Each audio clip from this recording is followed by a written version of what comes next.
ઉજવણી, સેલિબ્રેશન આપણે લોકો ખોટા રસ્તે ચડીએ.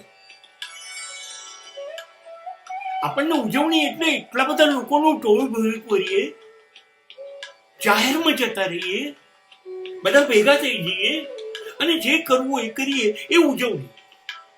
આપણે ઉજવણીમાં ત્યાં જતા રહીએ. ઉજવણી, સેલિબ્રેશન એ ટોળાનું, ભીડનું કામ નથી. ટોળો અને ભીડ ઉજવણી કેવી રીતે કરી શકે?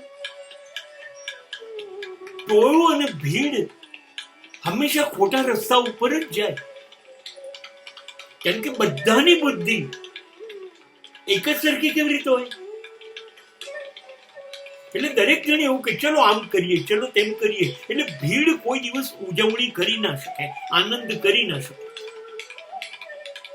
એક્ઝેક્ટલી સમાજની પદ્ધતિ છે કે ભીડ છોડવી પડે જો ઉજવણી કરવી. અને હું માનું છું કે તમે કંઈ પણ ઉજવો, કોઈ પણ, એ દિવાળી, હોળી, ઉત્તરાયણ, તહેવારો તો ખરા જ, એ તો ખરા. પણ હું તો એવું કહું છું, તમને એમ ગમે કે આજે રવિવાર ઉજવવું છે, આજે કોઈ કામ નથી ને ઉજવવું છે, અથવા આજે બહુ સારું કામ થયું ને ઉજવવું છે. ઉજવણી તો ગમે તે કરાય, આનંદ માટે છે. પણ સેલિબ્રેશન, ઉજવણીનો મતલબ છે કે પોતાની સાથે કરો.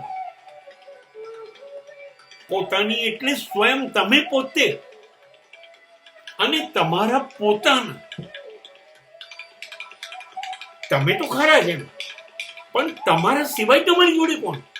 તો તમારા પોતાનું. તમારું પોતાનું કોણ? તમારા પોતાના છે મા, બાપ, પત્ની, ભાઈ, બહેન, બાળકો. આ બિલકુલ અંગત છે.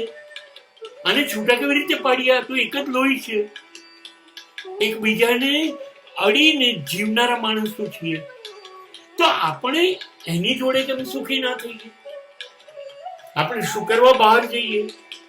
આપણા માણસો સાથે આપણને મજા લેતા ના આવડે તો સમજવાનું, આપણને મજાનો કે આનંદનો કે ખુશીનો અર્થ જ ખબર નથી. હંમેશા સુખ પહેલું, આનંદ પહેલું પોતાના માણસો સાથે વિચાર, અને રીતે પોતાની જાતે તમે ખુશ થાઓ. અને તમારી આજુબાજુ જે પોતાનું છે, એકદમ અંગત, જેના વગર રહેવું ન ગમે, જેના વગર કશું ન ગમે, એની સાથે ઉજવણી કરીએ. એ ઉજવણી અને બાકીનું બધું જે છે એ સામાજિક તાયફા, એમાં ઉજવણી ક્યાંય ના હોય, એમાં તમાશો હોય. અને આનંદ અને ઉજવણી એ તમાશો નથી, એ ખાસ ધ્યાન રાખીએ.